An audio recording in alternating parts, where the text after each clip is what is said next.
is June 16th, and after a little hiatus, we are back. Joining me, as usual, is Chris Steinecker. Chris, we took a little break as you received your... We did. Yeah, it's good to see you, Joe. Yeah, man, I took a couple days off. I hope everybody does that. I would like to take a couple more, to be honest with you. I got a couple, but took a nice long weekend. And as I've mentioned to you, we talked about it a year ago, believe it or not, Joe, about my prostate cancer and have to monitor it like every cancer survivor on a regular basis, and had to go in for my 3-month just blood tests and all my other tests to make sure everything is where it needs to be. And luckily for me personally, I'm in the place where I need to be right now. My numbers did not go up, and they have stayed where they need to be. So I'm in a state of good news and happy and thankful, and thank God, but also in a state of just having to monitor it, just like everybody else, every 3 months. So I'll maybe report back in 3 months about how the exam's going, and if maybe next time you want to come down and tape it live, I think people would love to. Yeah, I've got this new boom microphone that it's like you can hear every detail too. So I think if I want a boom microphone, technology is a beautiful thing there. Yeah. Well, one thing I love, you took some time off when you were having your initial treatment, and the thing I love about your makeup is that when you do this, you do a lot of introspection. You do a lot of really good thinking. You take the new perspectives you get from what going through something like cancer gives you, and there's a wisdom in it. There's clarity. There's multiple perspectives, and you kind of mix all of those together, and you come out with some good visions for yourself and for St. Pete and for the chamber. And and then you whatever and wherever you end up, you've got the the Steinecker engine behind it, powering it, and so it's gonna it's gonna go big and be a force to reckon with. And while this was a smaller smaller break for you, I think a mini version of that same thing happened. And I see now that your leadership is going to be ever more important as the business leader, given where the numbers are going with COVID, and given that we've just come out of this, this first lockdown, and I think everybody's pretty mentally exhausted from it, and letting loose a little, which is understandable, but now we're seeing that the numbers are pretty shocking, going back the other direction. And so, I'm in some ways, I think there's a little silver lining to getting this breath and repositioning the content we bring on this show, and really understanding that we're going to need to work together. We're going to need your leadership. We're going to need all of our leaders' leadership as we go at wave 2 of this. Yeah. So thank you, Joe, and I thank you for even asking the question and let me bring it up about a personal issue. But this is really to me a sense of being adaptable and having to change. When you and I started this, just like when I got my cancer treatment, we thought we had a crisis on our hands. We thought that, hey, COVID's in. Can we start talking about it so everybody knows which direction to face and where the lines are for the resources? So we thought it was just like this a quick thing, just like cancer. Okay, I'll get my treatment and I'll get it taken care of. And then what you and I are now realizing about this COVID right now is it is a long-term change for our entire community and for our economy and for the way of our lives. And now that we see the second spike coming back up, it really does require us to realize that this isn't just a thing. It is our thing, the thing that we're going to have to continue to live with. And just as when you have cancer, you always have in the back of your head that you're going to get it again. So to me, that parallel was helpful to me. But also the new Chris is more about, what I can do about it? What can I do about these things? How can I adapt, and how can I help others survive and change and thrive? I don't want to just survive this stuff, cancer or the pandemic. I want to thrive. St. Pete, to me, is a definition of thriving. So to me, you and I are going to have more conversations now about this is our world. How are we adapting into it? Who are the leaders with the thought-provoking ideas or processes or programs that's going to bring the right kind of mojo to St. Pete, the right kind of employment to St. Pete? We have got to just, it's starting to it's like living with cancer. It's living with COVID right now, but we have to continue on. And I want a fruitful life, and you do too. So we're going to monitor the numbers. And the first thing I want to do, Joe, is grab your screen and talk about numbers. Let's have a real honest conversation about that real quick. And all right, so I just put these on there because they're big enough. Usually on the bottom, I have my economics part of it, but this is not about economics right now. What you see, Joe, is something that you don't want to see is all the numbers are in red that we have anything to deal with. So the two numbers for the gates that you and I were told to stay in business were what's our weekly percent positive. That again has gone back up to where you and I were kind of comfortable that it had gone down to. But remember, this had gone down to about 1.2 something, and now it's back to 3. And look at this number that we just posted, 76 on an average 14-day average.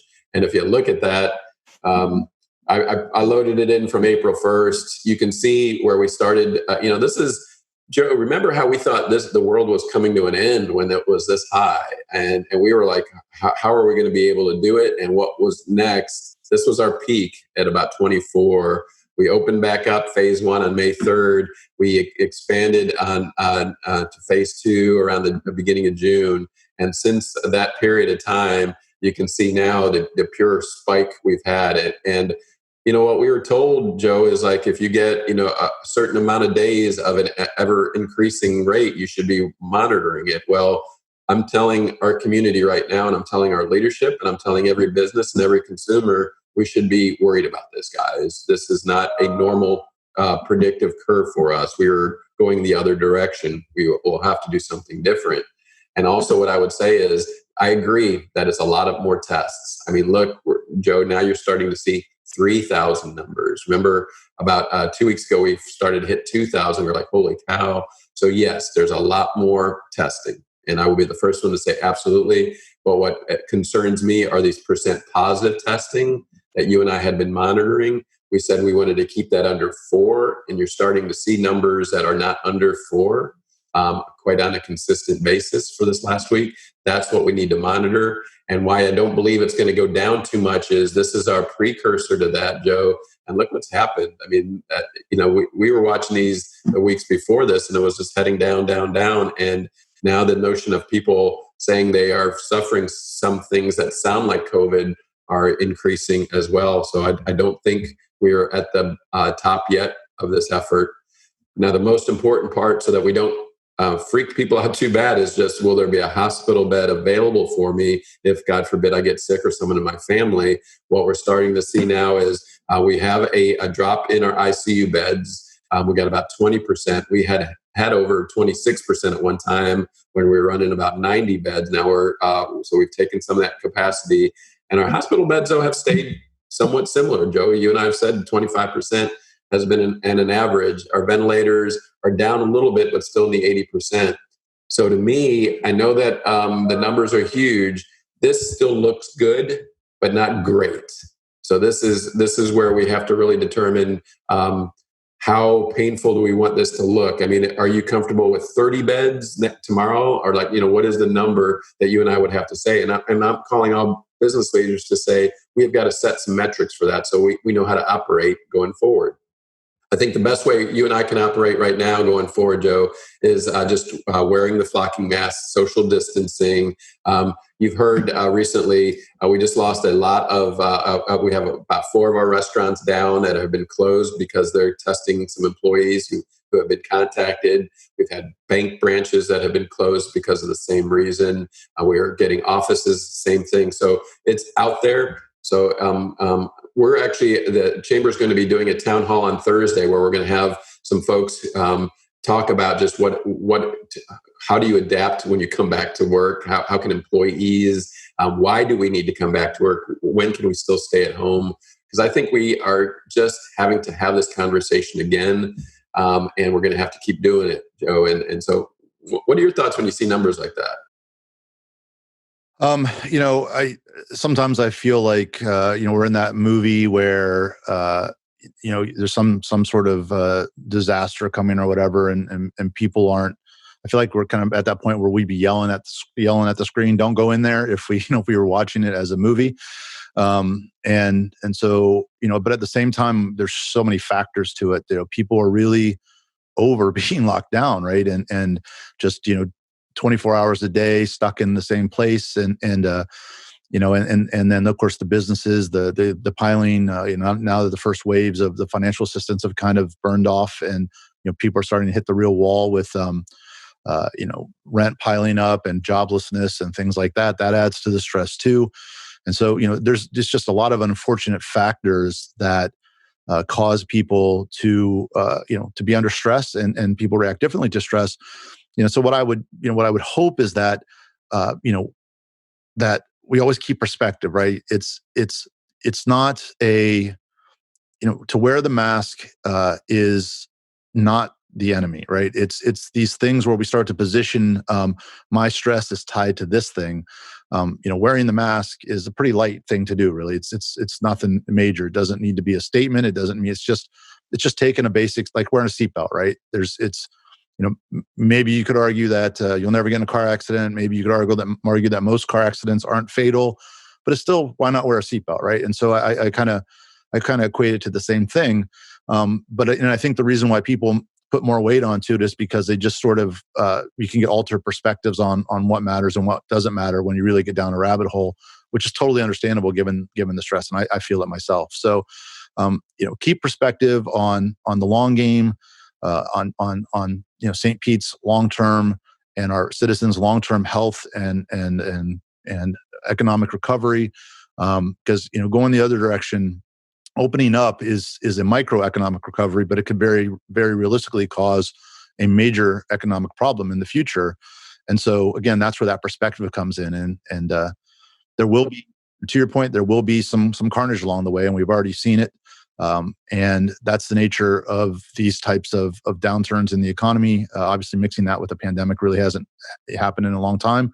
But we've got to be about being the best at adapting.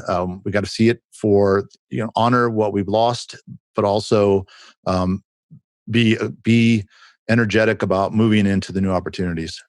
Right on. In fact, let me just share one more thing with you, just about what you're just saying there, because this to me is as a stat. Dr. Rajiv Dhawan from Georgia State University. He's like the rock star of economic forecasting. People love his accuracy. He's won awards on it. Joe, this is what he says for the country. Now, this isn't Pinellas, or this is for our country. Just the job rebound that he's predicting. So this is 2019. And now you see when we took the hit. Now Florida's numbers are similar, right? The whole nation is. What he's predicting, though, is a very long recovery process that won't get us back to the number of jobs we used to have in this market till 2023. Now, I'm not saying this is the Bible, but now that's a 3-year recovery. That's based on the current state of affairs where we've only had one reopening. And it pushes us this far. If in fact we don't get ourselves healthy and we have to start shutting down again, this builds and extends this way as well. So to me, it's about it really is where good chamber guys, good business leaders are really trying to do everything they can to say, how can I make you more safe? I want you in business, but how can I be safer? How can your clients be safer? We've got to do things. We got to innovate even more right now. So if there are St. Pete businesses that are doing things that work, that are making a difference, that their clients and customers like how they're approaching it, I hope they'll let me know and Joe know, because we need to have more conversations about what is working, who's leading it, how are you adapting. But I also think it's time for us to start talking about what are we all going to, how is the world going to be different now? And just start leaning into that a little bit. I hate that phrase, but just start really learning how to be the best at it and let St. Pete lead. I want to lead it. So a lot to talk about. So today I don't have any guests, Joe, because like you said, I came back thinking, what do I want to do with this show? And what I want to really do is work with you and the community about these stories of how we're going to adapt as a business community, but also how we're going to lead in these conversations about safety of our community and about bias of our community. I think these are two issues that at the same time are coming in. So as I bring new guests to you and as you find them for us, Joe, let's really talk about that. How are they adapting in those two spaces? What have they learned from it? And how can they lead us in it going forward?